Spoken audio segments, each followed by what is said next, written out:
अरे मांचू बैठ जा यार, हो गया, तेरी हाजिरी भी लग गई। बैठ जा भाई, बैठ जा।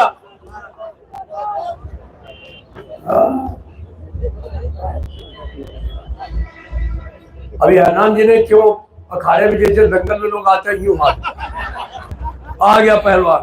बैठ जाओ।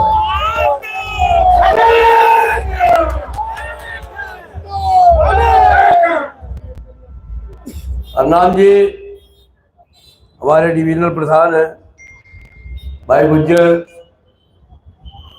साथी निर्मल, ओबीसी एसोसिएशन के डिविजनल सेक्रेटरी भाई दयापाल सिंह,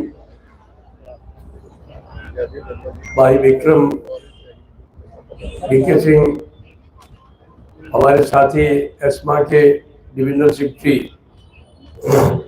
खान साहब,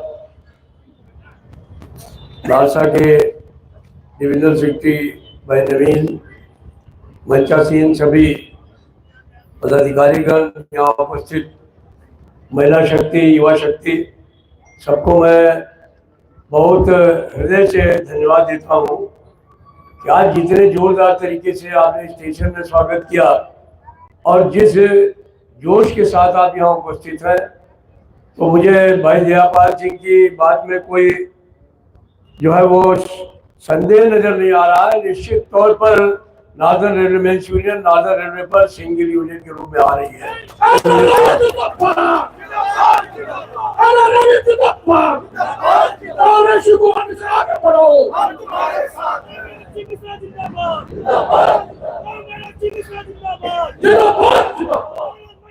अबे सुन हिमांशु, मेरी जेब में टेप है, तेरे मुंह पे चिपका दूंगा।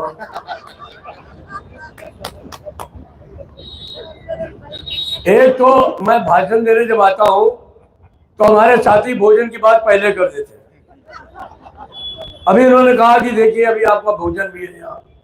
अब भोजन के समय में आप हमसे भाषण करवाते हैं तो आप समझ सकते हैं कि आपको भोजन में पेट में चूहे कूद रहे होंगे और इधर हमको खड़ा कर दिया, आइए आप भाषण।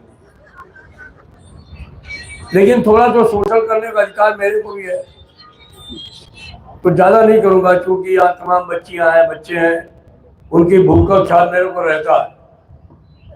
और हमारे बहुत सारे साथियों ने हमारी जो बातें उनको आपके सामने रखने का काम भी कर दिया है, तो इसलिए ये आवश्यक नहीं है। हमारे साथी कहते हैं कि हमारे जनरल सेक्रेटरी बड़े एनर्जेटिक है, हर समय आज यहाँ रहते हैं, कल वहाँ रहते हैं। मैं आपको सही बताऊं, ये रात में जो गाड़ियां हैं, ट्रेन है, इसमें इतनी बढ़िया नींद आती है कि जो कहीं नहीं आ सकती। जैसे माँ के गोदी में नींद आती है, वैसी नींद मुझे जो है रात की जो है वो यात्रा में आती है, तो उससे बढ़िया कुछ नहीं होता। तो एक रात ट्रेन में, दूसरा दिन कहीं, तो ये तो जीवन का एक अंग हो गया है। देखिए एक बात बहुत साफ है कि, और ये मैं समझ भी रहा हूं कि साथी सोनलाल जी भी हम लोगों के बीच में है, बाजवा जी आज नहीं है, लेकिन उनको स्मरण किए बिना मैं नहीं रह सकता कि चूंकि इस मंडल को बनाने में लोगों का बहुत हाथ है।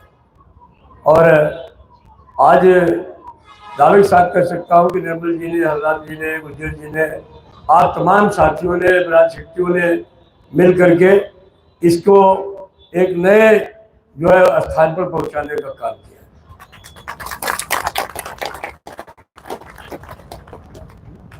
तो इसलिए मैं एक बात जानता हूं कि खलक की आवाज को डायरेक्ट खुदा सुने।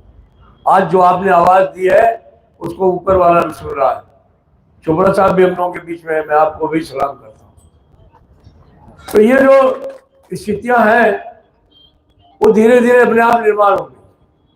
आज जो चुनाव होने जा रहे हैं, ये चुनाव रेल मंत्रालय नहीं करा, ये चुनाव ये डर करा रहा है। जब कोर्ट ने कहा कि हमको 2 आदमियों के नाम बताइए, कंटेम्प्ट किया हम लोगों ने मद्रास हाईकोर्ट की डिवीजन बेंच में, और दिल्ली में भी कंटेम्प्ट हुआ, तो वहां उन्होंने कहा कि या तो आप चुनाव कराइए और नहीं चुनाव कराना चाहते हैं फिर 2 आदमियों के नाम बताइए, ताकि मैं उन लोगों को जेल भेज सकूं तब उनको डर के मारे ये चुनाव का शेड्यूल वहां पेश कर दिया, और वो भी इतना लंबा शेड्यूल दिया कि आपको थका करके रख दिया। मैं किसी को कुछ कह नहीं पाता हूँ, हम अपने साथियों को देखते हैं कि इतना बड़ा तो शेड्यूल। अभी देखिए महाराष्ट्र का और झारखंड का चुनाव था, 20 दिन के अंदर चुनाव, ठीक है ना। तो लोकसभा का चुनाव जल्दी हो सकता है, लेकिन ये सब खेल क्यों खेला जा रहा है कि किसी तरीके से उनकी कोख से जो पैदा हुई यूनियन है वो जो है उसको कहीं न कहीं स्थान मिल जाए। जगह जगह पर ऐसे भी काम हो रहे हैं कि गले में हाथ डाल करके कहा जा रहा है कि भाई इनकी मदद करो। कौन मदद करने वाला है? एक तो हमारे एसोसिएशन के साथी हैं, वो ऐसा नहीं है कि हम लोगों की भी मदद की है, लेकिन अब की बार उनको धमका दिया गया कि अगर खबरदार अगर आपने इनको मदद नहीं की तो आपकी मान्यता समाप्त कर दी जाएगी। डर गए बेचारे, क्या करें। हालांकि डरना नहीं चाहिए था, उनको 2-3 मौके पर मैंने उनके साथ अंग्रेज की तरह पैर टेक करके बचाया था, फिर भी कुछ होता फिर बचाते। ऐसा नहीं है, धमकी तो सुशील को भी दी गई, उनको भी कहा गया था कि हम तुमको सस्पेंड कर देंगे, और फिर मुझे इन्होंने ये कहा था कि उनको सस्पेंड कर देंगे, उनकी छूट ढीली करनी पड़ी।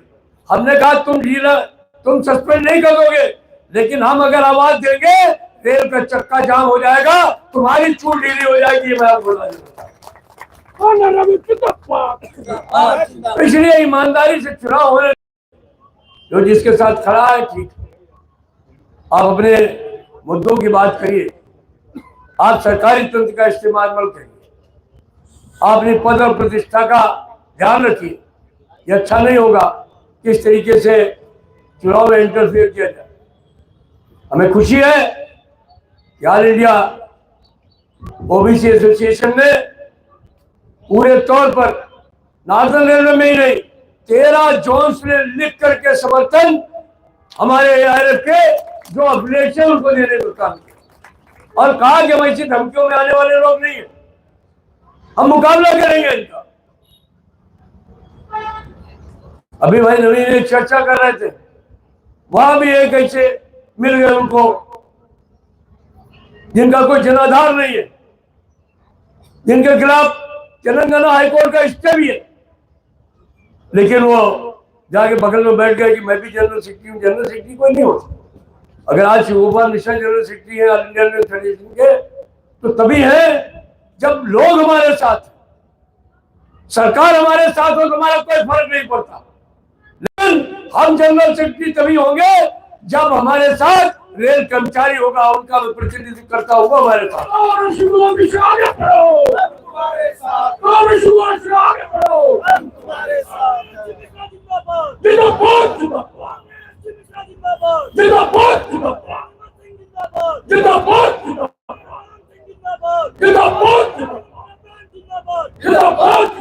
और हम लोगों ने तो हमेशा संघर्ष ही किया है।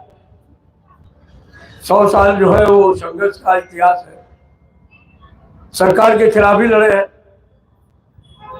अगर किसी ने जुर्म किया अधिकारी तो उसके खिलाफ लड़े हैं। तो ये तो हमारे डीएनए में है, ये हमारे ब्लड में, तो इसलिए हमको कोई धमकाए ये होने वाला नहीं। लेकिन मैं दावे के साथ कहता हूं कि चाहे वो ऑल इंडिया रेलवे फेडरेशन हो या हमारे एसोसिएशन हो, सरकार अगर ये सोचे कि जिसको वो चाहे वो यूनियन में रहेगा, वो अध्यक्ष बनेगा, वो महामंत्री बनेगा, वो यूनियन रहेगी, वो एसोसिएशन रहेगा, ये रेलवे में चलने वाला नहीं है। ये बात साफ कर देना चाहते हैं। ये दूसरा कोई डिपार्टमेंट होगा जहां इस तरीके की जो है वो हिमाकत करके सफलता प्राप्त कर ले। रेलवे में संभव नहीं, ये अब नहीं चलने देंगे। ये बात साफ तौर पर समझ लेना चाहिए। अभी साथियों ने काफी चर्चाएं आपसे की, 4, 5, 6 को चुनाव, जो हमारी उपलब्धियां हैं उनके बारे में बखान करने की कोई आवश्यकता नहीं है, चूंकि वो सब आप जानते हैं। लेकिन बहुत सारी चीजें हम लोग हासिल करते हैं जब हम लोग अकेले यूनियन होते हैं। उनको भी डर लगता है कि सिंगल यूनियन है, ताकतवर है, कर्मचारियों का विश्वास है इनके ऊपर, नहीं मानेंगे तो संघर्ष भी हो सकता है। मैं आपको बताऊं कि 2007 में मुरादाबाद में एक मीटिंग हो रही थी, ऐसे चुनावी सभा थी, रैली थी। तो वहां बात करते करते हमने कहा कि मेरी इच्छा है अगर सिंगल यूनियन आ जाए तो मैं आपको विश्वास दिलाता हूं कि जो मेरे मन में एक हमेशा भावना रहती है कि रेल कर्मचारी का बेटा रेल में भर्ती होना चाहिए, तो मैंने कहा कि मैं निश्चित तौर पर ऐसी व्यवस्था कराऊंगा जिसमें रेल कर्मचारी रिटायरमेंट और पेंशन लेकर के घर जाएगा और उसका बेटा नौकरी में आएगा। किसी साथी ने कहा ये तो चुनावी भाषण, लेकिन आपने देखा वही जो मैं कहता हूं कि खरक की आवाज को नकारे खुला सुना। कभी कभी मां सरस्वती भी जो है वो कृपा करती है। एक दो नहीं, सारे देश में 86,000 लोग लार्जेस्ट स्कीम के अंतर्गत हम लोगों ने भर्ती कराने का काम हुए नहीं हुए। आप क्या भी हुए होंगे, हुए नहीं हुए। एक दिन ट्रेन पर चल रहा था तो एक बच्चा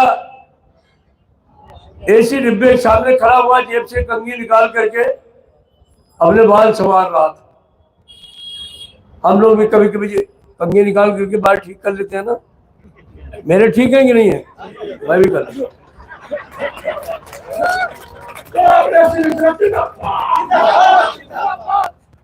मैंने उससे पूछा बेटा ये क्या हो रहा है? तो उसने कहा अंकल मैं तो सफाई वाला हूं और इस गाड़ी की सफाई करता हूं, कुछ की मैं इस गाड़ी के अंदर यात्रा तो कर नहीं सकता, तो बाहर बाली ठीक कर ले रहा हूं। उन्हें बात तो बहुत छोटी सी कही थी लेकिन मेरे दिल में बैठ गई।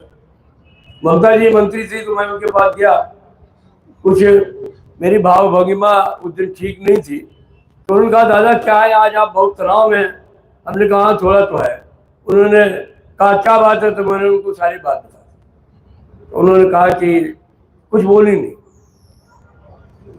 सिर्फ छत की तरफ 2-3 मिनट देखा, उसके बाद में अपने गांधी झोले से 2 मुट्ठी लैया निकाल करके दी, चाय मंगवाई, हम लोग चले गए, वो भी चलेंगे।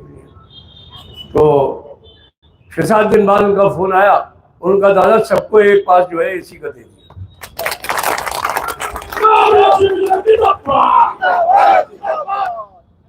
कभी कभी कुछ चीजें ऐसी होती है जो हो जाती है और उससे दिल को बहुत संतोष मिलता है, क्या हमने कुछ किया। अभी हमारे सामने चुनौतियां बहुत हैं। सबसे बड़ी चुनौती हमारे सामने निजीकरण की। आज सबको मालूम है कि अभी तो खैर ये चर्चा नहीं चल रही है, लेकिन पिछली बार जब पहले वाले रेल मंत्री थे तो जब सरकार जीत करके आई तो इन्होंने ये हर बार जब जीत करके आते हैं तो 100 दिन का अपना प्रोग्राम बताते हैं या नहीं बताते? यार आप लोग बोल नहीं रहे हो, भूख लग गई क्या? नहीं भूख लगी हो तो मैं अपना भाषण बंद कर दूं। आपको भोजन चाहिए या भाषण चाहिए? तुम लोग बोल रहे, पीछे वाले क्यों नहीं बोल रहे?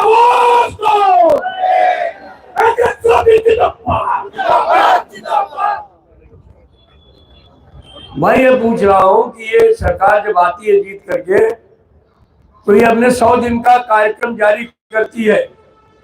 मैंने आपसे पूछा जारी करती है कि नहीं जारी करती? बस हमारा काम हो गया। पिछली बार इन्होंने अपने प्रोग्राम में ये सर्कुलर जारी किया, ये कार्यक्रम जारी किया कि अगर हम जीत करके आएंगे, जीत नहीं चुनाव तो यही कहते थे कि हम जीत के आएंगे, तो उन्होंने ये कहा कि हम जितने कारखाने उनको बड़े कारखानों में मिला देंगे। जैसे जगाधरी का कारखाना है तो उसको जो है वो पटियाले के कारखाने में मिला देंगे, प्रोडक्शन यूनिट में, और मिलाएंगे ही नहीं, फिर उसको जो है एक कारपोरेशन बना देंगे, निगम बना देंगे, और निगम बनाने के बाद उसको बाजार में लिस्ट कर देंगे, और फिर उसके बाद जिसके शेयर ज्यादा हो जाएंगे वो उसका मालिक हो जाएगा। और शेयर ज्यादा तो हमेशा किसके होने वाले हैं आप बता सकते हैं? किसके होने वाले हैं? अडानी के। बच्चा जानता है कि अगर मार्केट में लिस्ट किया जाएगा तो सबसे ज्यादा शेयर जो है वो अडानी के ही होने वाले। तो ये प्लान पूरा बना हुआ था। आखिर में हम लोगों ने उस समय के रेल मंत्री जी से प्रार्थना की कि भाई ये सब ठीक नहीं है।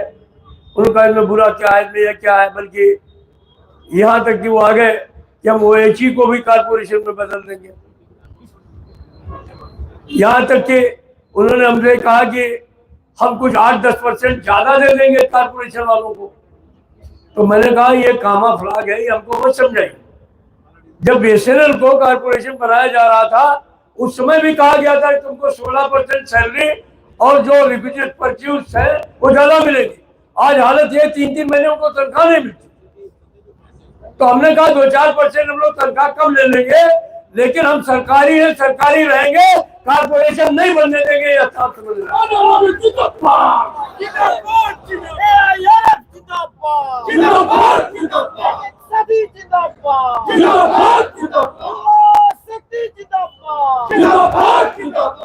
और यही नहीं है, उस समय हम लोगों ने लड़ाई का फैसला किया और हमें खुशी है कि हमारे हर यूनिट ने हमारा पूरा साथ दिया। एक बड़ा जबरदस्त नारा भी निकला था। क्या निकला था? रेल हमारी नहीं किसी के। निकला था नहीं किसी के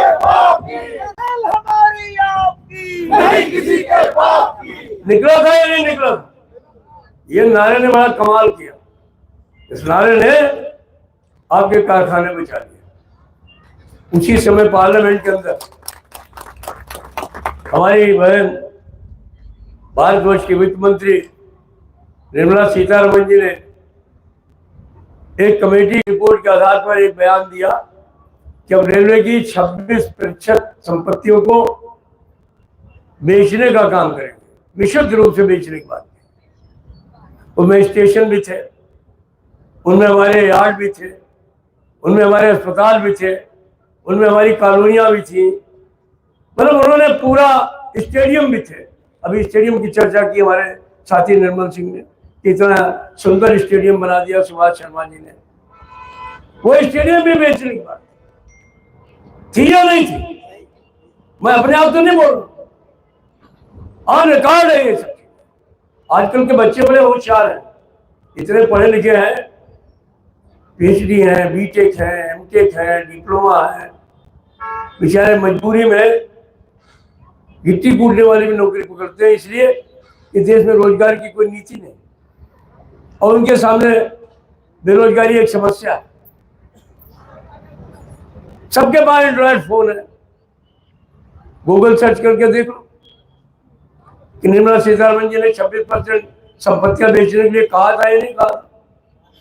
आपको एक मिनट मालूम हो जाएगा, ये भी मालूम हो जाएगा क्या क्या बेचना चाहती थी। अल्टीमेटली बेच पाई? नहीं बेच पाई। क्यों नहीं बेच पाए? इसलिए कि ऑल इंडिया रेलवे फेडरेशन थी, इसलिए कि नॉर्दर्न रेलवे मेंस यूनियन थी, इसलिए कि आप जैसे बहादुर साथी बच्चे और बच्चियां थी जिन्होंने चुनौती दी खुलेआम कि बेचने नहीं देंगे तुमको कुछ भी। भारतीय रेलवे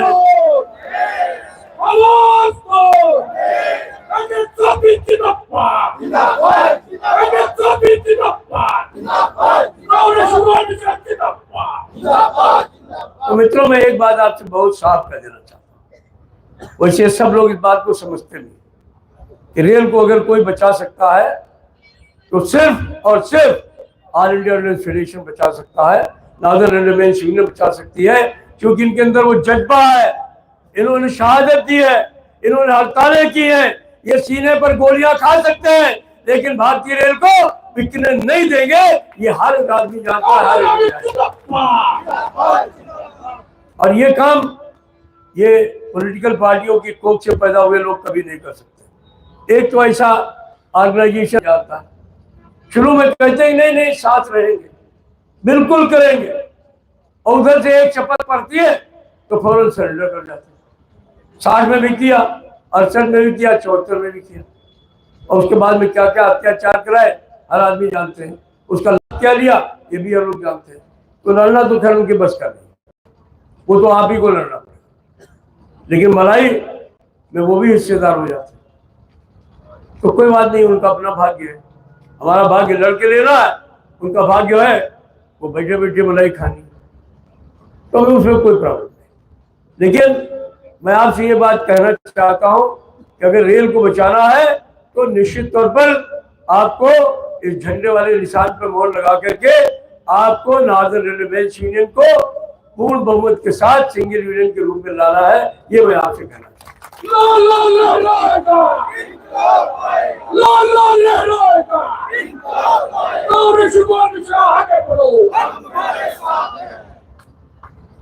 दूसरी बात यह है, अभी हमारे साथी ने कहा कि यूपीएस के बारे में, ओपीएस के बारे में कुछ हम चर्चा करेंगे। जो आप सब जानते हैं कि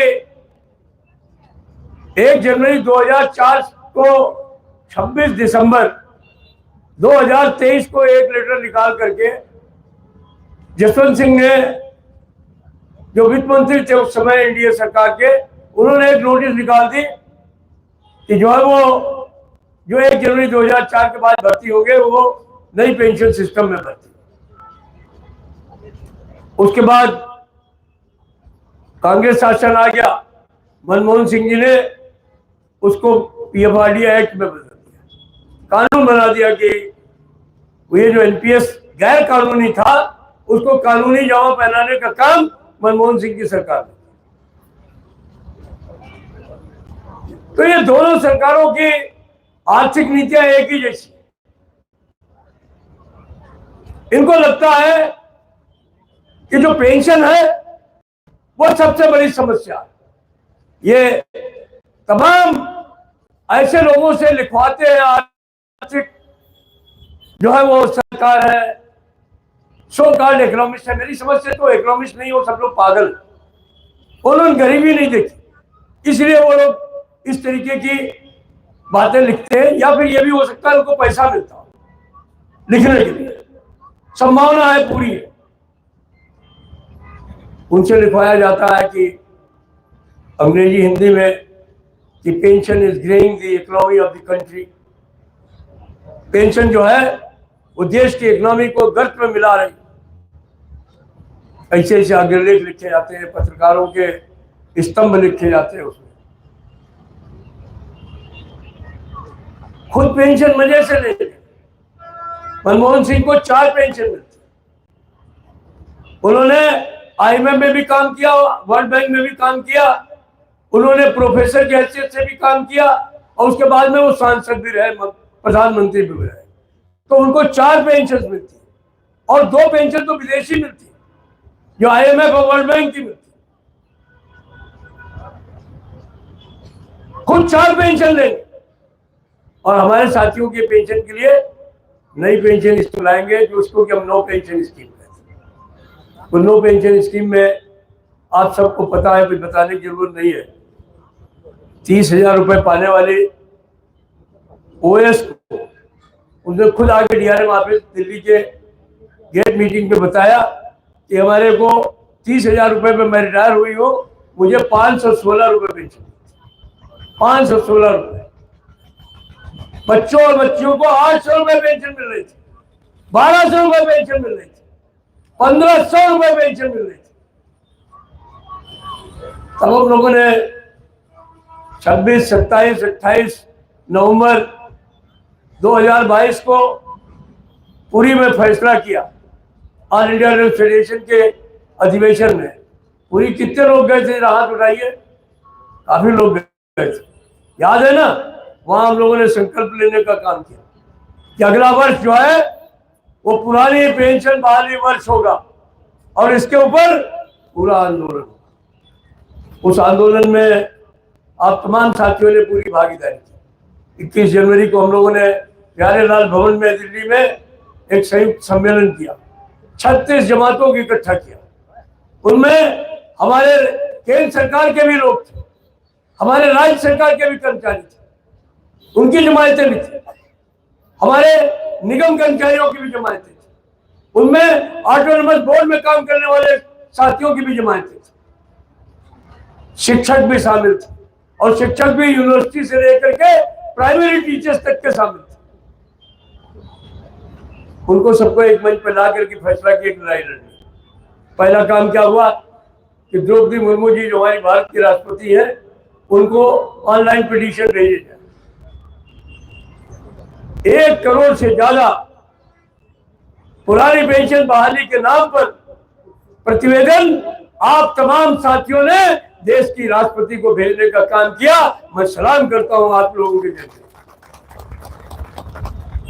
मैं जानना चाहता हूं उसमें ये जो लोग आज आपके सामने वोट मांगने के लिए आ रहे हैं, वोट की भीख मांग रहे हैं, उनका कोई योगदान था? उन लोगों का कोई योगदान था इसमें? कहीं से भी उन्होंने एक दस्तखत करा करके ऑनलाइन पिटीशन भेजा? नहीं भेजा। सारे पिटीशन मौजूद है, मंगवा दिखवा दिया। आपने फैसला किया कि हम यूनिट लेवल पे प्रदर्शन करेंगे, हम जिला कार्यालयों पर प्रदर्शन करेंगे, हम राज्यों में प्रदर्शन करेंगे, हम मिसाल जुलूस निकालेंगे, हम भूख हड़ताल करेंगे। आपने किया ना? किया या नहीं किया? मिसाल जुलूस निकाला, भूख हड़ताल में बैठे, आपने अपने आप प्रदर्शन किए। वो लोग कहीं थे? नहीं थे। फिर हमने फैसला किया कि अब हम रामलीला मैदान में एक बड़ी रैली करेंगे। उस रैली में तकरीबन 4 लाख लोग शामिल। पूरा रामलीला मैदान लालो लाल हो गया। मैं सलाम करता हूं अम्बाला के साथियों को, आपने उसमें भरपूर योगदान करने का किया या नहीं किया? कितने लोग वहां आए थे? हाथ उठाइए। अरे देख, ये हालत है। जितने वहां गए थे वो सारे ही।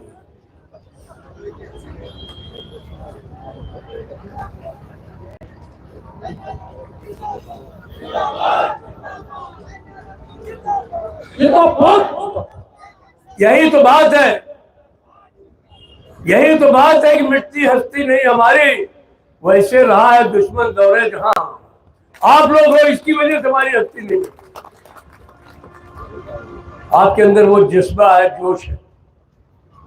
आपने देख लिया वहां उनकी उपस्थिति कितनी थी। उसके बाद जनवरी में 4, 5 और 6 को हर जगह भूख हड़ताल। अम्बाला में भी हुई, बठिंडा में भी हुई, धुरी में भी हुई, सरहद में भी हुई, सहारनपुर में भी हुई, कालका में भी हुई या नहीं हुई? लोग बैठे उसमें, हमारी तमाम बहनें बैठी उसमें, बच्चियां बैठी।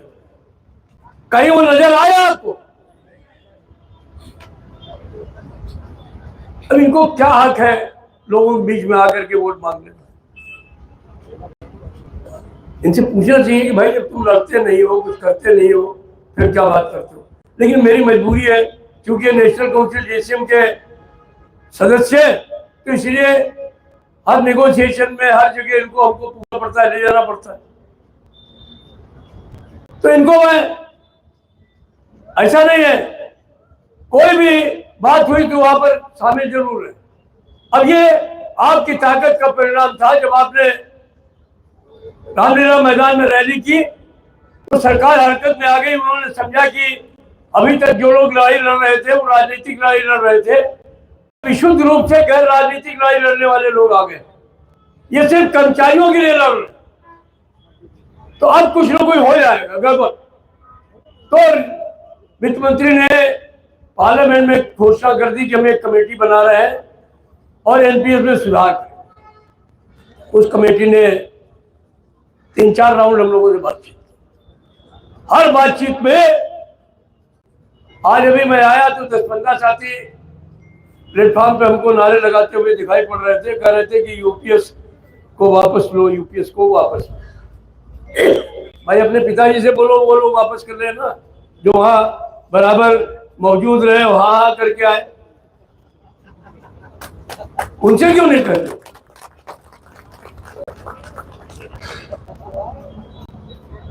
मतलब इतने घटिया लोग हैं कि अपना बच्चा पैदा करने के बाद में उसको सड़क पे फेंक देते हैं, कह देते हैं कि हमारा बच्चा नहीं।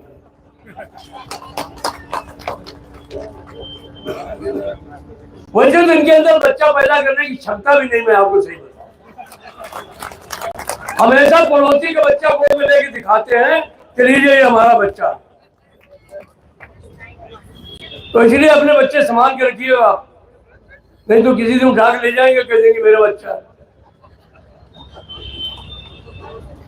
कई मौकों में इन्होंने किया भी है, लेके आते हैं आप। अभी हरनाम सिंह बता रहे थे कि लेके हम आते और उसकी प्रतिलिपि ले जाके ये दिखाते हैं कि देखिए हमने कर दिया।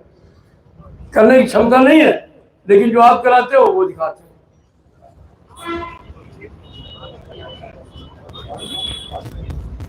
तो नवीन भाई,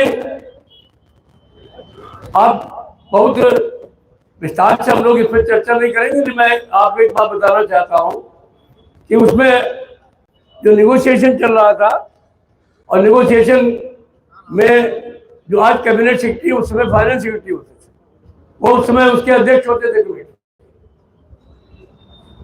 वो 3 सब्जेक्ट्स में, वो भी इकोनॉमिक्स, मैनेजमेंट और टेक्नोलॉजी, आईआईटी के वो टॉपर हैं, आईआईटी के टॉपर हैं। मैनेजमेंट देश से भी किया है और हार्वर्ड से भी किया है। उन्होंने इकोनॉमिक्स में पीएचडी करी हुई। वो फाइनेंस सेक्रेटरी, आजकल कैबिनेट सेक्रेटरी, वो उसके अध्यक्ष थे। हम लोग तो सुख सुख पट्टी चंदन गिट्टी वाले लोग हैं। उस जमाने में जब पढ़ते थे तो हमको बुद्धिका और कलम से लिखाया जाता था। लेकिन ये आपकी ताकत है जिसने ऐसे ब्यूरोक्रेट से लड़ने, उनको मुंह की दिखाने का पूरा जज्बा देने का काम किया है। इसके लिए भी मैं आपको बधाई देता हूं।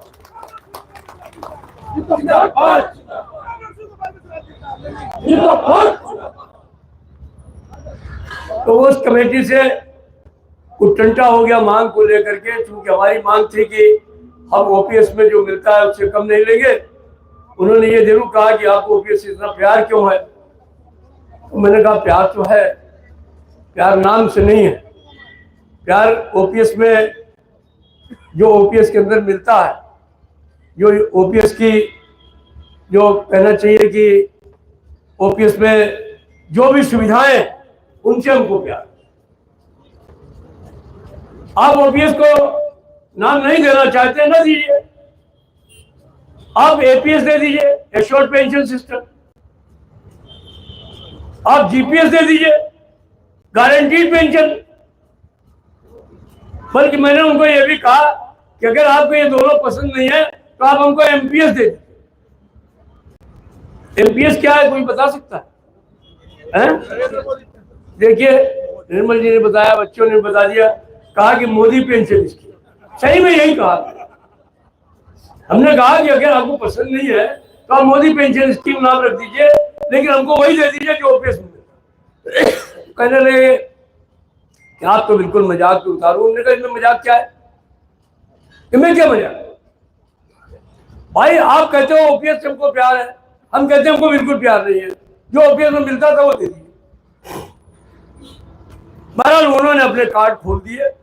उन्होंने कहा देखिए, सरकार जो है आपको 40% से ज्यादा नहीं दे सकती, और फैमिली पेंशन हम 30% से ज्यादा नहीं दे सकते। उन्होंने ये भी कह दिया कि मिनिमम पेंशन जो है वो हम 5,000 से ज्यादा नहीं दे सकते, 5,000 रुपये दे सकते, और रिटायरमेंट के बाद हम आपको कुछ नहीं देंगे। ये उनका जो एजेंडा है वो उन्होंने हम लोग सामने रख दिया। तो कहा ओपीएस की बात तो भूल जाइए, ओपीएस की तो बात करिए नहीं।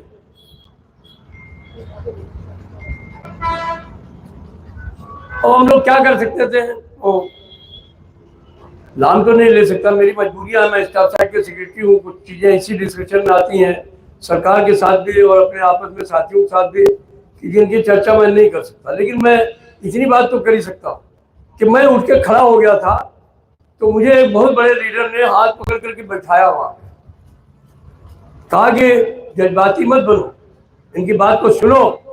हमने कहा नहीं, इनकी बात को सुनना नहीं है, इनकी बात को सुनने से क्या फायदा, जब इन्होंने अपने कार्ड ओपन कर दिए तो फायदा क्या है। लेकिन जब मैं बैठ गया तो मैंने उनसे कह दिया, हमने कहा कि अगर आपने अपने कार्ड ओपन कर दिया तो आप हमारा कार्ड भी सुनिए। क्या 50% जो ओपीएस में मिलता है उससे एक भी 0.00001% भी कम लेने पर नहीं मानने वाले हैं, ये बात आप बिल्कुल साफ।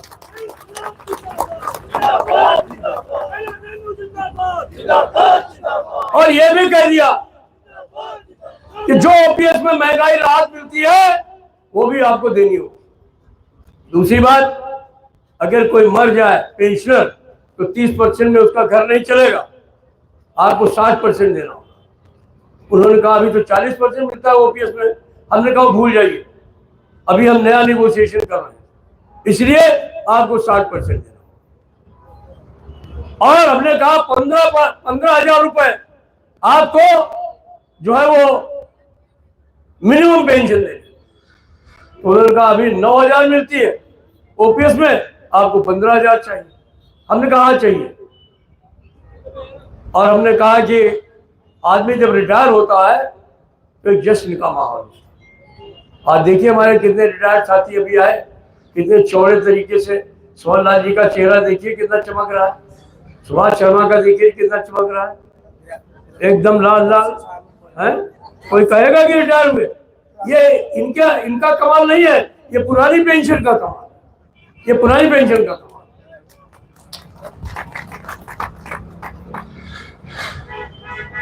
मेरे दफ्तर के बगल में पोस्ट ऑफिस था, वहां से लोग पेंशन उठाते थे, अपने पोती पोतिया अपने बच्चे सबको पकड़ करके ले जाते थे। किसी के हाथ में जलेबी की दोना होता था, किसी के हाथ में जो है वो चॉकलेट्स होते थे। मैं पूछता था कि भैया क्या हाल है, वो कहते थे कि भैया बहुत अच्छा है, घर में भी सब बहुत अच्छा है, बहुएं भी बहुत सेवा करती हैं, अभी जाऊंगा तो हमको खीर पूरी खिलाएंगे, और भगवान की रोज पूजा करती है कि बुढ़ा जिंदा रहे ताकि पेंशन आती।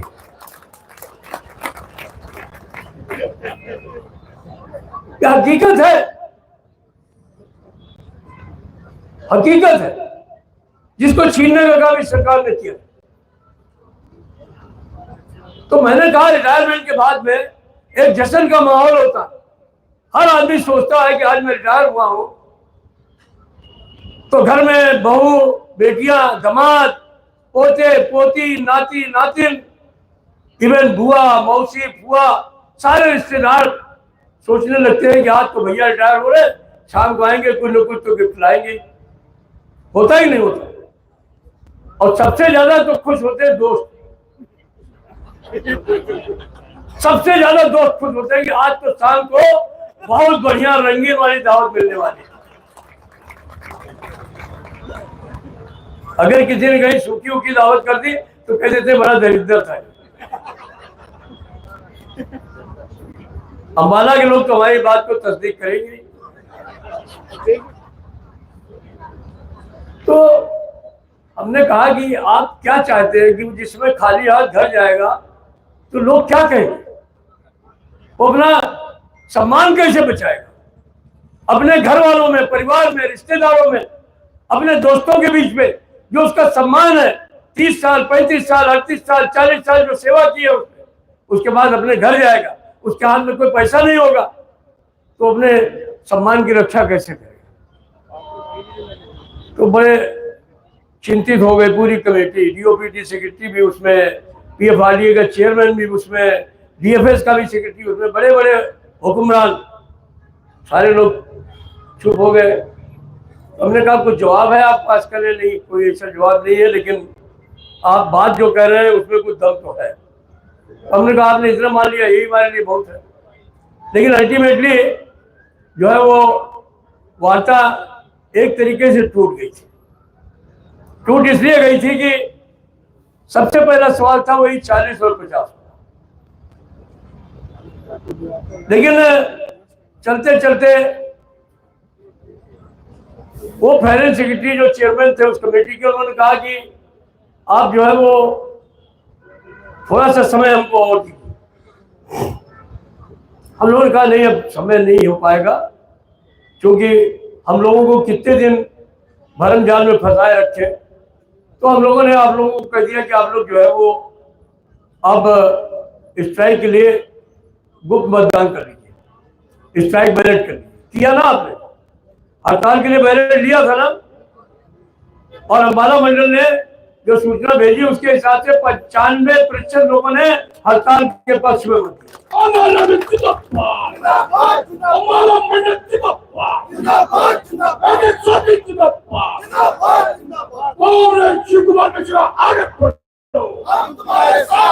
तो उसके बाद हम लोगों ने कहा 1 मई से हड़ताल पर जाएंगे। फिर कैबिनेट सेक्रेटरी ने बुलाया, उस समय के कैबिनेट सेक्रेटरी ने कहा कि भाई आप क्या कर रहे हैं, ना कोई सरकार है ना कुछ। हमने कहा सरकार क्यों नहीं, सरकार तो है। कहते चुनाव चल रहे हैं। हमने कहा चुनाव चल रहे हैं तो देश तो चल ही रहा है, आप चला रहे हैं, माननीय प्रधानमंत्री जी चला रहे हैं, सब काम तो हो रहे हैं, खाली हमारी पेंशन का फैसला नहीं हो। कहते आपकी नाराजगी क्या है? हमने कहा नाराजगी यही है कि हमको ये कहा गया था कि साल भर के अंदर ये कमेटी कुछ फैसला कर देगी। ये कमेटी हमसे लड़ना चाहती, जो हमने अपनी मांग रखी है उस मांग पर ये कोई जवाब नहीं दे रहे। इन्होंने अपनी मांग हमारे सामने बता दी है कि हम ये कर पाएंगे और हमें मंजूर नहीं है।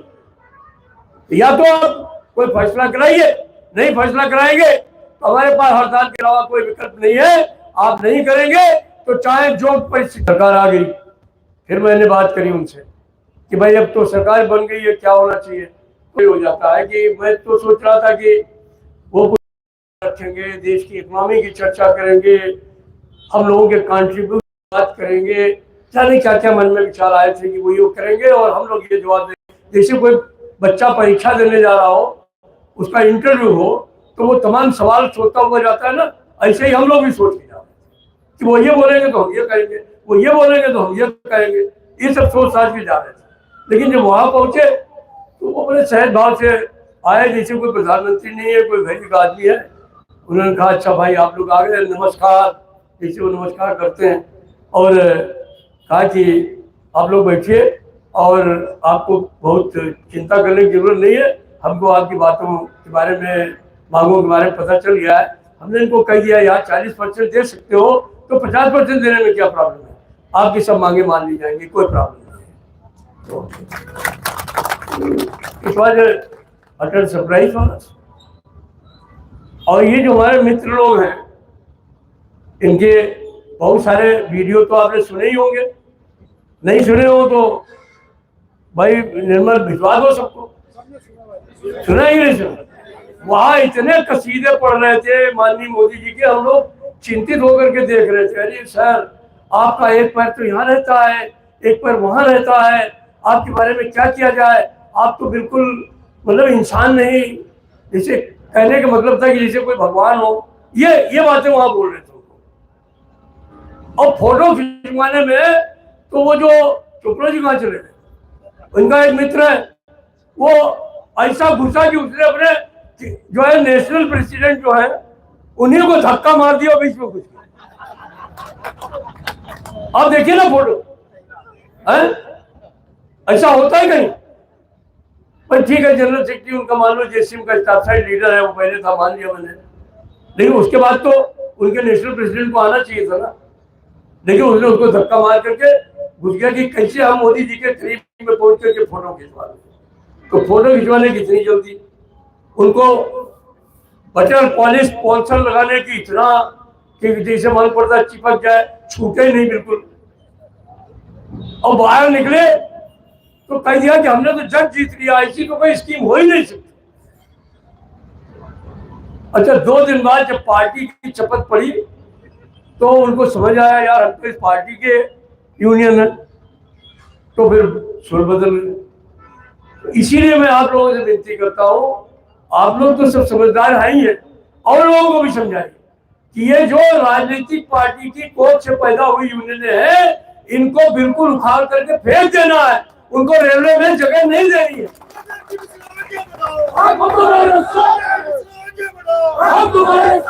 अदरवाइज आपके साथ ये इसी तरीके की धोखाधड़ी करते रहे, हमसे ये नहीं हो सकता। हमसे हमारे बहुत सारे लोगों ने कहा लोग बहुत नाराज हैं, हमने कहा हो गया, हमने किसी की जेब थोड़ी काटी, हमने एक नेगोशिएशन किया है, ईमानदारी से किया है। हम साल भर लड़े हैं, अपने उन बच्चे बच्चियों के लिए लड़े हैं जिनको 800 रुपए मिल रहे थे, जिनको 1500 रुपए मिल रहे थे, हमने उनके लिए लड़ाई लड़ी, और हम उनके लिए आधी पेंशन ले करके आए। हम उनके लिए 15,000 रुपए जो 500 रुपए लेके जा रहा था, उसके लिए 15,000 रुपए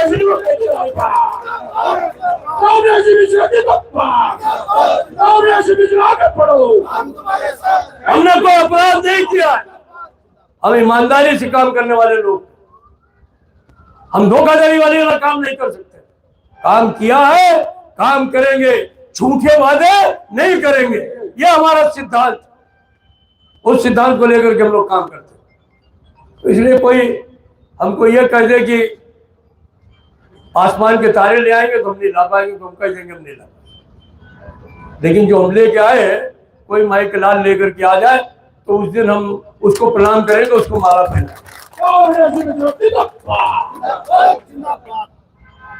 80% जो ओपीएस में मिलता था वो मिल गया है, नहीं मिल गया मैं जानना चाहता हूँ, मिला या नहीं मिला? 2 छोटी छोटी कमियां हैं। एक तो यह है कि वो 35 साल क्वालिफाइंग सर्विस कर रहे थे, वो 35 साल कर रहे थे, लेकिन लड़ते लड़ते उसको हम लोग 25 साल का। एक वो कुछ देना नहीं चाहते थे, तो उसमें उन्होंने 1/10 1/10 करके 6 महीने की तनख्वाह भी देने का काम किया। मैं आपको विश्वास दिलाता हूं कि आने वाले 2 साल में के बाद इसका रिव्यू होना है। ये 25 वर्ष 20 वर्ष 100% ऑल इंडिया फेडरेशन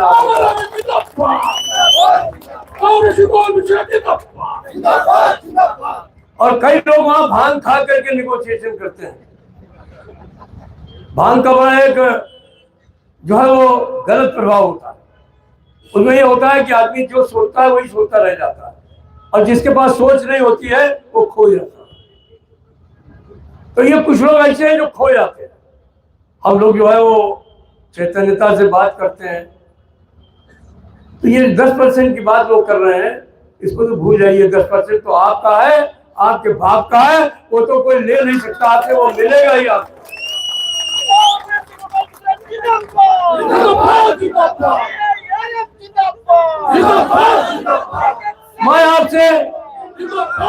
मैं आपसे ये कह रहा हूं कि ये 10% का मामला नहीं है। 10 तू भी थप्पड़ खाएगा।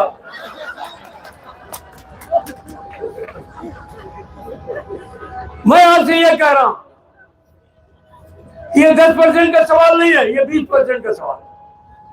इसमें 10% आपका है, जो आपके बाप का है, आपकी जेब का है, वो आपकी जेब में आएगा ही, उसको कोई रोक नहीं सकता। मैं कह रहा हूं कि 20% पर जो भी लाभांश आएगा, जो भी एनुटी आएगी, वो 10% से ऊपर आपकी जेब में जाएगी, ये मैं आपको विश्वास देता हूं।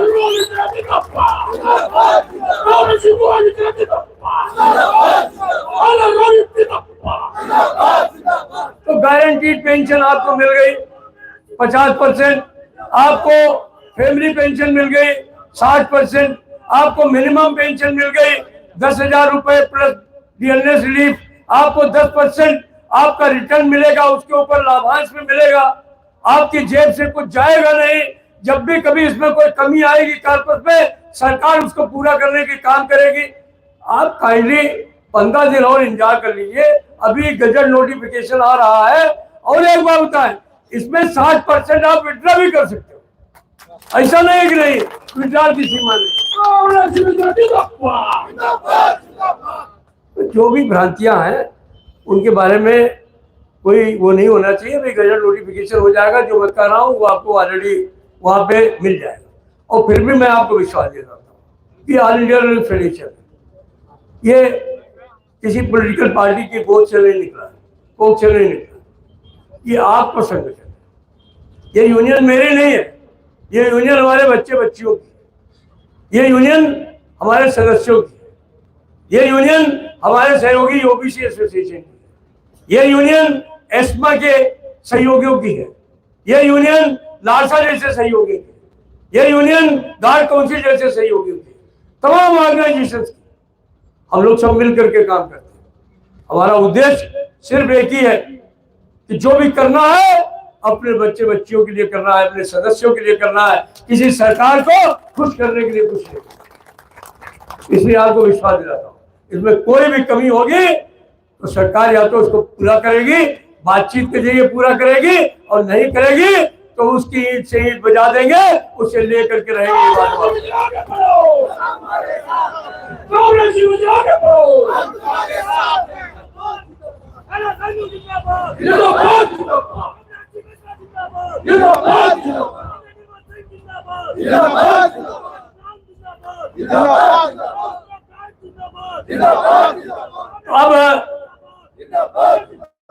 अब यूपीएस पर तो कोई परेशानी नहीं है। आप नहीं हो तो बताइए, अभी मैं आपकी अदालत में,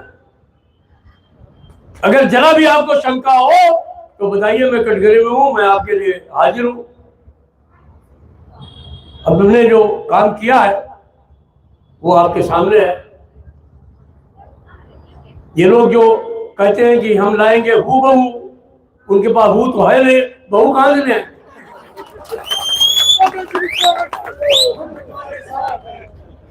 अरे भाई, जिनके पास हू होगा वही ना बहू लाएगा, इनके पास हू है नहीं, कहते हम लाएंगे हू बहू।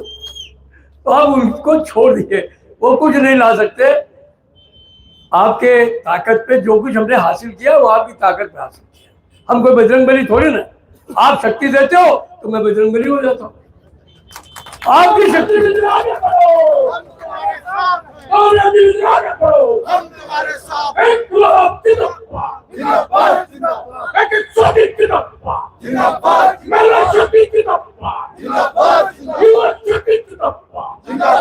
एक बात और बताया, बहुत सारे लोग हिसाब किताब लगाते हैं, मैं नहीं लगाता हूं। मैंने अपने दिमाग में ये सोचा कि रिटायरमेंट के समय आधी पेंशन मिलना जरूरी है। इसलिए जरूरी है कि अगर वो पेंशन नहीं मिलती है तो शायद आदमी गर्व के साथ जिंदा नहीं रह सकता। और आज के जमाने में कोई भी खुददार व्यक्ति अपने बच्चों से हो, रिश्तेदारों से हो, दोस्तों से हो, उनके आगे हाथ नहीं फैलाना चाहता। तो इसलिए निश्चित तौर पे उसको एक डिफाइंड पेंशन जरूर मिलनी चाहिए, इसीलिए हमारी लड़ाई थी। लेकिन अगर कोई व्यक्ति ये सोचता है, जैसे पहले शुरू में एनपीएस में लोग सोचते थे, उनको भरमा दिया गया कि इनको 1 करोड़ रुपए नगद मिलेंगे और इनको जो है वो 1 लाख रुपए पेंशन मिलेगी। ये एनपीएस के उस जमाने के दस्तावेज निकलवा के देख लीजिए, ये प्रचार हो रहा था उस समय। तो अगर किसी भी बच्चे या बच्ची के मन में ये भावना आए कि हमको करोड़ मिल रहा था और हमको जो है वो आधी पेंशन मिल रही है और हमको कुछ कम मिल रहा है, तो उसके लिए भी रास्ता खुला रखा है। वो चाहे तो पुरानी वो नई पेंशन में बना रहे, वो नई पेंशन बना रहे, वो करोड़ों ले ले, आखिर में ना मिले तो शिव गोपाल मिश्रा तो जिंदा होंगे नहीं उस समय। हमको गाली मत देना ताकि हमारी आत्मा को कष्ट पहुंचे जब मैं ऊपर हूं, क्योंकि मैं जो काम करता हूँ ईमानदारी से करता हूँ। मेरा अपना क्या है आप सबको मालूम है, एक परिवार था, एक बेटा था, अच्छा था, श्रवण कुमार जैसा था। पता नहीं कौन से मैंने पाप किए थे या कौन सी मेरी गलती थी जिसकी वजह से वो चला गया, पत्नी चली गई, पोती चली गई, एक क्षण तो दुनिया चली गई थी। मैं भी सोच रहा था कहाँ बिना वजह में ये सब दुनिया छोड़ करके जाना चाहिए, कोई वो नहीं है, लेकिन लोग उठा करके ले आए। फिर बाद में मैंने देखा कि लाखों बच्चे और बच्चियां जो हैं वो किसके हैं, वो भी तो तुम्हारे ही हैं, उनके लिए जिंदा हो।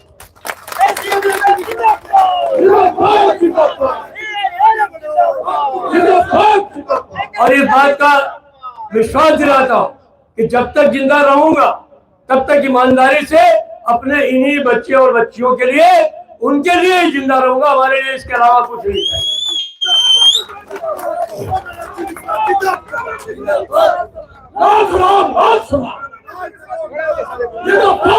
ये हमारे साथियों के पास में कोई मुद्दे नहीं है, इसलिए इनके लिए एक मुद्दा शिव गोपाल मिश्रा भी हो जाता। ये एमपी बनना चाहता है, ये मंत्री बनना चाहता है। अरे जो महामंत्री है वो मंत्री क्यों बनना चाहेगा? अब बताइए हमको, मैं महामंत्री हूँ, कोई नहीं है टक्कर में, कोई नहीं है टक्कर में। जिंदाबाद जिंदाबाद जिंदाबाद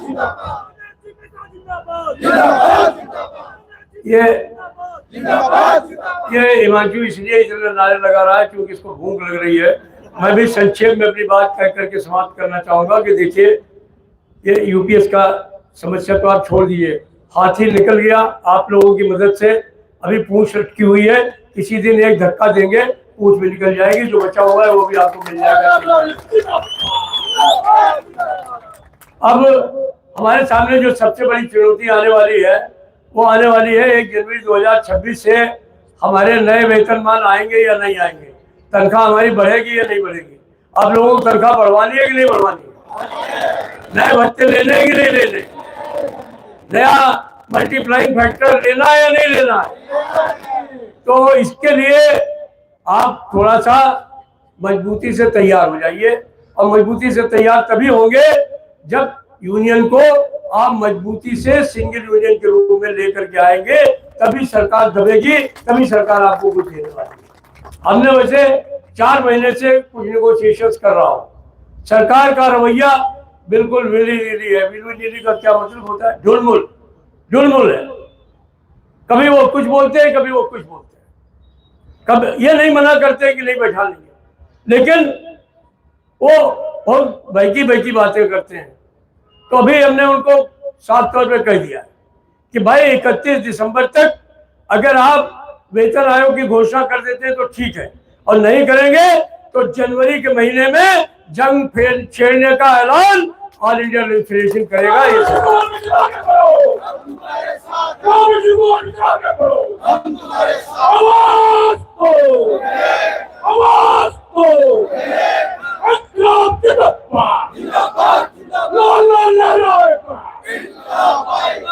तो मित्रों, ये पे कमीशन हमारे लिए आने वाले समय के लिए बहुत बड़ी चुनौती है, और हम इसके लिए लड़ने के लिए पूरे तौर पर तैयार हैं। लेकिन हमारे लड़ने से क्या होगा? लड़ना तो आप ही पड़ेगा। तो उसके लिए आप अभी से अपना मन बना लीजिए। बाकी जहाँ तक आपके सवाल है, भी साथी निर्मल ने कहा कि प्रोन्नतियों के बारे में, तो उसकी बहुत चिंता मत करिए। जीडीसी पहले होता नहीं था। यही नए बच्चों को देख करके इतने पढ़े लिखे बच्चे आ रहे हैं, अगर इनको प्रोन्नति नहीं मिलेगी तो इनका भविष्य क्या होगा? हम लोगों ने जीडीसी चालू कराई, पहले 25% हुई, फिर उसी को हम लोगों ने 50% करा दिया। 50%। अभी आदेश तो ये भी करा दिया है कि जनरल मेजर अगर चाहे तो किसी कैडर में वन टाइम एग्जम्पशन में 100% प्रमोशन जो है जीडीसी के जरिए कर सकता है। और ये भी आदेश, और आने वाले समय में जो लड़ाई 4 साल से मैं लड़ रहा हूँ एलडीसी ओपन की, मैं आपको बता देना चाहता हूँ, वो भी ऑल इंडिया फेडरेशन ही करा करके आपको देगा। ये मैं आपको कहना चाहता हूँ। तमाम ट्रैकमैन कैडर को 4 ग्रेड स्ट्रक्चर हमने दिलाने का काम किया, पॉइंट्समैन को भी 4 ग्रेड स्ट्रक्चर दिलाने का काम किया। अभी शंकर जी की जटाओं में लटका हुआ है, वो फाइनेंस सेक्रेटरी एक्सपेंडिचर के यहाँ मिल के आया। मैं उनसे कहा कि भाई इसको निकाल दो। आशा है कि आगे महीने में 15-20 दिनों में, महीने भर के अंदर ये रिस्क और हार्ड ड्यूटी अलाउंस और हमारे पॉइंट्समैन का ग्रेड 4 ग्रेड स्ट्रक्चर बिल्कुल निकल करके आएगा। और जिस समय आएगा तो हम पॉइंट्समैन साथियों के लिए भी और ट्रैकमैन साथियों के लिए भी आने वाली रिस्ट्रक्चरिंग में 4200 का ग्रेड पे डिमांड किए हैं, और उसको ले करके रहेंगे। ये हम आपको बता देना चाहते हैं।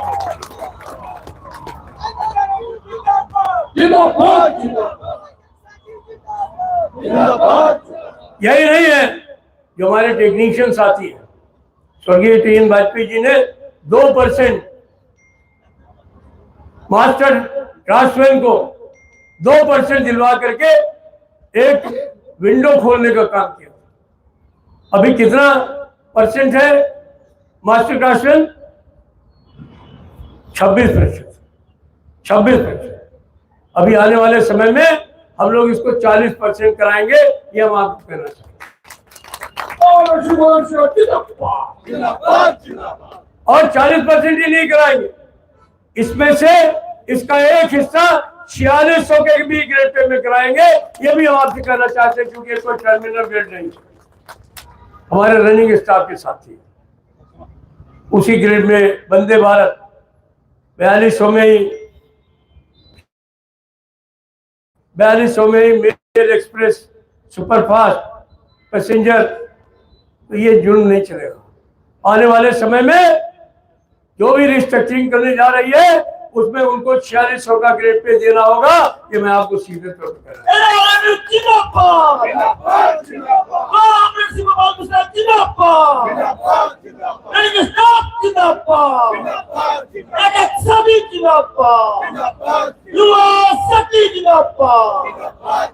और ये खाली जो है वो सिर्फ इनके लिए लागू नहीं होगा, ट्रेन मैनेजर के लिए भी लागू होगा। हमारे तमाम जो ट्रेन मैनेजर साथी हैं उनको भी 4600 का ग्रेड पे देना होगा। एमएससीपी में जो कटौतियां हो रही हैं उनको भी रुकवाने का काम होगा, ये भी मैं उनसे बता देना चाहता हूँ। तो इसलिए प्रयास पूरा है। हमारे एएलपी साथी हैं, ITI हैं, आने के बाद ट्रेनिंग करते हैं, फिर उनको 1900 का ग्रेड पे मिलता है। हमने डिमांड किया है कि एएलपी 2800 के ग्रेड पे भर्ती किया जाए और उसके बाद उनको आगे प्रमोशन मिलने का काम।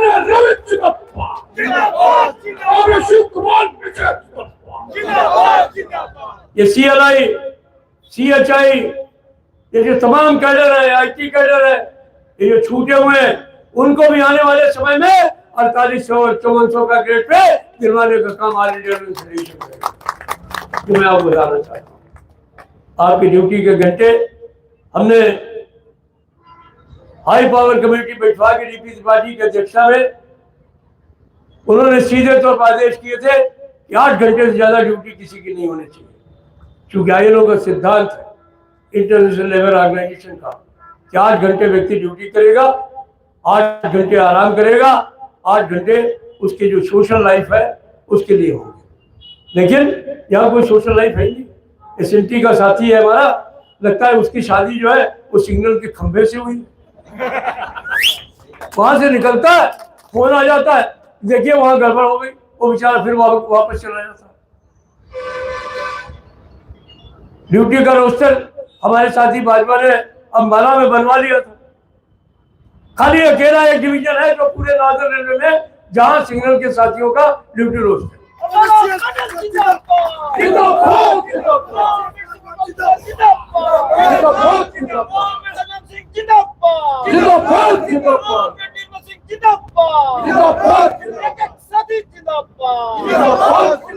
तो मित्रों, चाहे सिग्नल के लोग हो, TRD के लोग हो, इलेक्ट्रिकल के हो, मैकेनिकल के हो, ऑपरेटिंग के हो, पॉइंट्समैन हो, इन सब साथियों को निश्चित तौर पर रिस्क और हार्ड ड्यूटी अलाउंस जो यूनानिमस रिपोर्ट है कमेटी की वो लागू होगी और वो आपको मिलेगा, इस बात का मैं आपको विश्वास हूं। आपके काम के घंटे 8 हो, सीधे मानेंगे तो ठीक है, वो नारा इस समय लगाना उचित नहीं है, चुनाव की सभा है। अभी कोई जो है वो इसको कोट करके भेज देगा, मैं लगा दूंगा तो और भी मुश्किल हो जाएगी। नहीं तो वो नारा में लगा सकता था, लेकिन हिमांशु तुम मत लगाना बेटा, उसका एक हिस्सा मैं बता सकता हूँ आपको, लेकिन इस शर्त पे कि दूसरे हिस्से को आप बोलेंगे नहीं, समझेंगे? जो ना माने झंडे से, लेकिन बोलना नहीं, बाद में ये करने वाला काम है, बोलने वाला नहीं। तो इसलिए आपको, आप बोल लो, मैं कुछ करता हूँ। अरे क्या कर रहे हैं? अरे कहाँ जा रहे भैया? हाँ,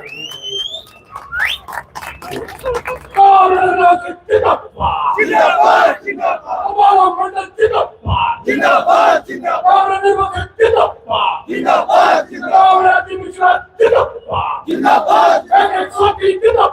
जिंदाबाद जिंदाबाद अब इन्होंने महिला शक्ति की बात की तो मैं महिला शक्ति को भी कहना चाहता हूँ कि छठे वेतन आयोग में हमको 2 साल का संवैतनिक अवकाश मिल गया था सीसीएल के लिए।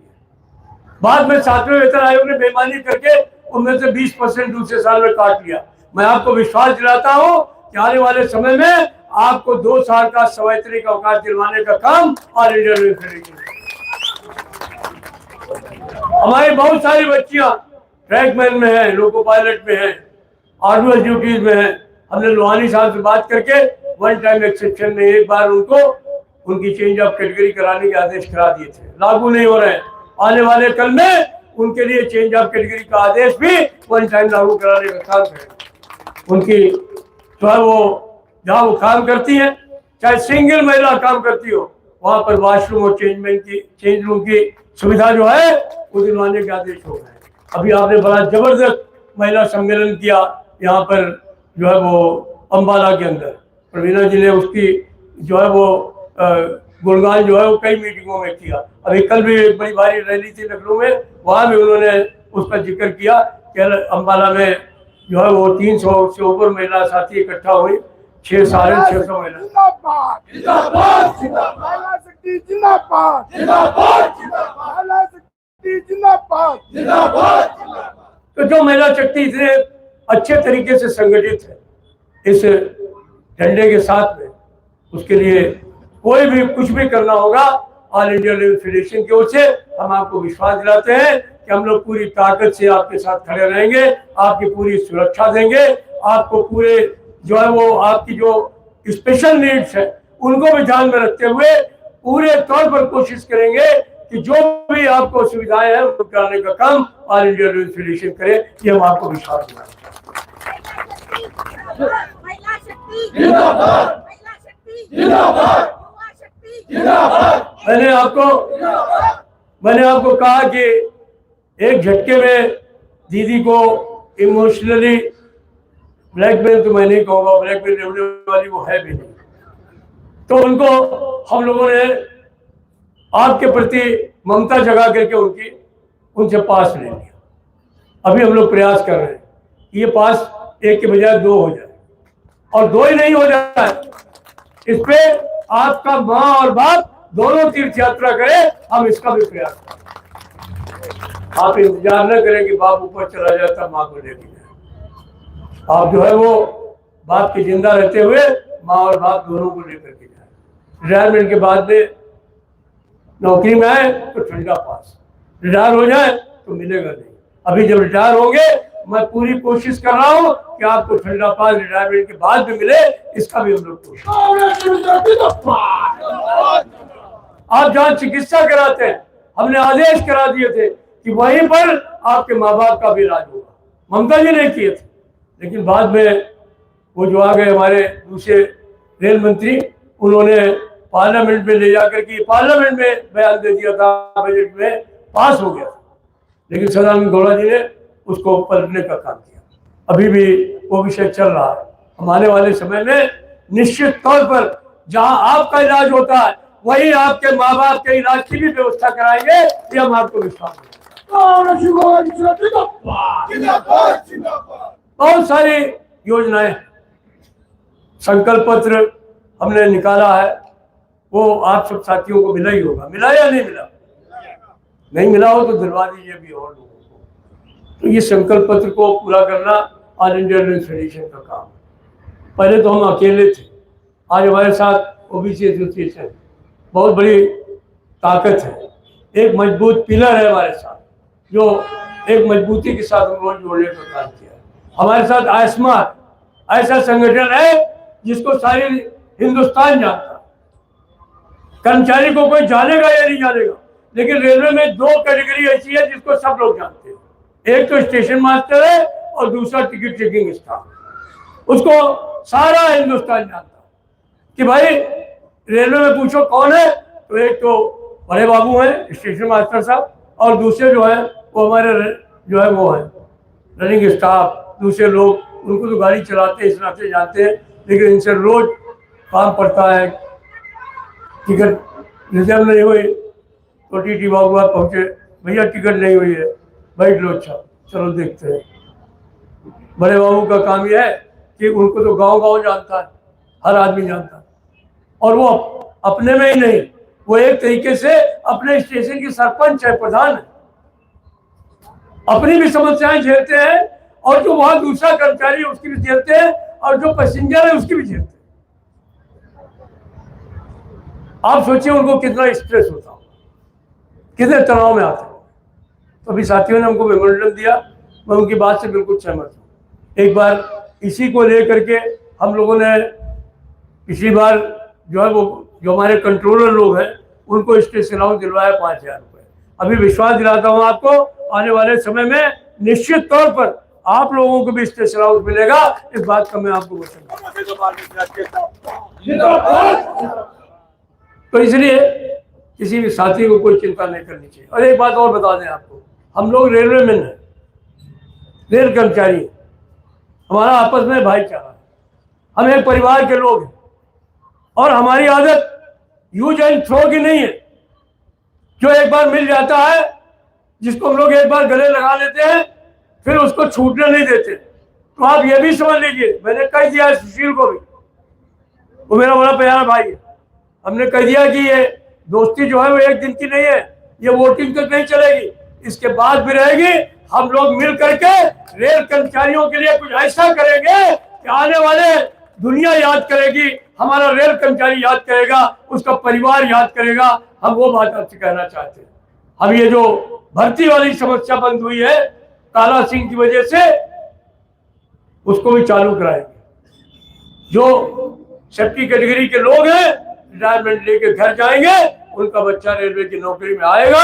आने वाले कल में हम ये भी करके दिखाएंगे।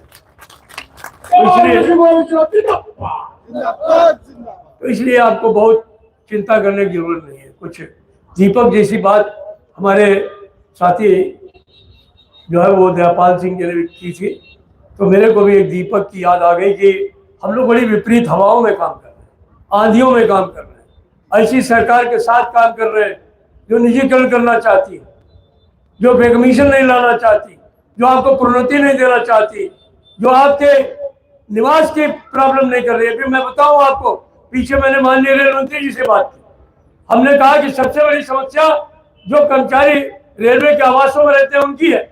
बाहर पानी कम बरसता है, उनके घर में पानी ज्यादा बरसता है जब बरसात होती है। अभी उन्होंने कहा है कि हम आने वाले समय में नए टावर्स बनाएंगे और उनमें बेहतर सुविधाएं दी जाएंगी।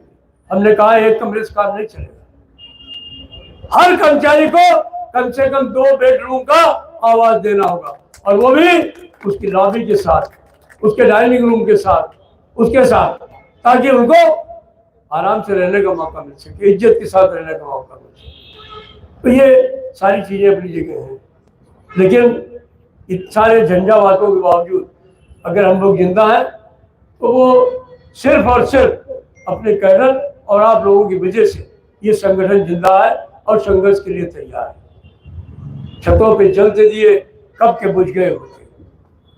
माइलेज रेट 25% माइलेज रेट जो बड़े होते हमारे जो रनिंग स्टाफ के साथी हैं, अभी सबको 50% डीए मिलने के बाद उनका टीए बढ़ गया, उनके आवास भत्ते बढ़ गए, कुछ और अलाउंसेस भी बढ़ गए, लेकिन जो रनिंग स्टाफ है उसका माइलेज नहीं बढ़ा। मैं उनको विश्वास दिलाता हूं कि अगले महीने के अंदर उनको निश्चित तौर पर 25% माइलेज बढ़ करके मिलेगा, वो एरिया के साथ मिलेगा।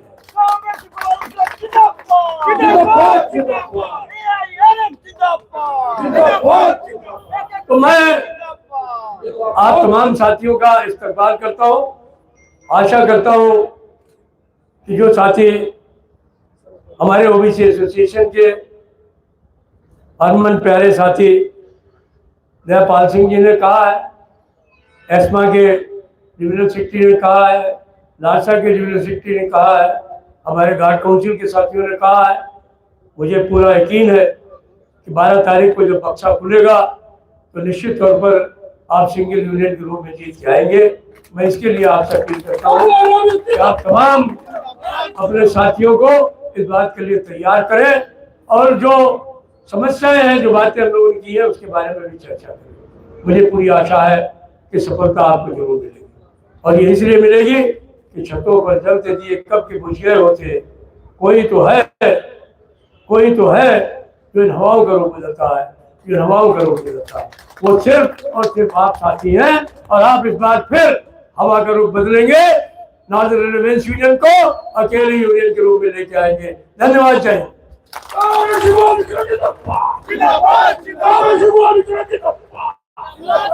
हमारा मंडल चितप्पा, हमारे निर्वत सिख चितप्पा।